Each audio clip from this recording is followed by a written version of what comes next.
तर हा भोकरदन मधील ऍक्सिडेंट पाहून तर वाईट वाटतंय, यासाठी ब्लॉग पूर्ण पहा.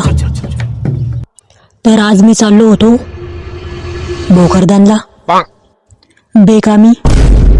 जाताना जवळच्या गावात सोयगाव येथे मंडप लावलेला दिसला.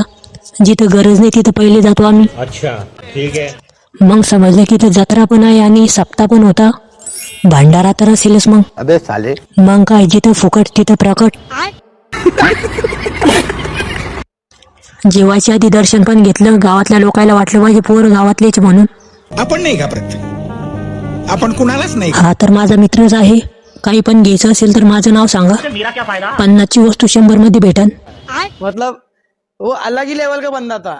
तर भोकरदन मध्ये तर मला चप्पल पण घ्यायची होती. चप्पल घ्यायला पण गावातले मोठाले लोक सोबत होते. डिस्काउंट जास्त भेटन. हे उचलले तर पैसे पण नाही लागणार. आता मोठेपणा दाखवायला आलो चष्म्याच्या दुकानवर. कौन है ये लोग, कहाँ से आते हैं? घ्यायचं असो का नसो पण आपले फोटो तर कधी पण काढतच राहतो आपण. गरीब हो ना तुम्ही, यो साला अपनी आदत से गरीब हो. एखादी गोष्ट आवडली की लवकर घेऊन टाकायची, नाही तर फार उशीर होतो.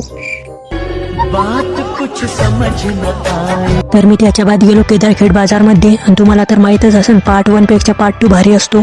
ठीक आहे, हे पुढच्या पार्ट मध्ये दाखवेल तुम्हाला. समझ गया. आणि हा ऍक्सिडेंट कुठे झालेला नाहीये. चीटिंग करता है तू. वाईट काम पाहण्यासाठी लोक खूप वेळ थांबतात. बात तो सही है.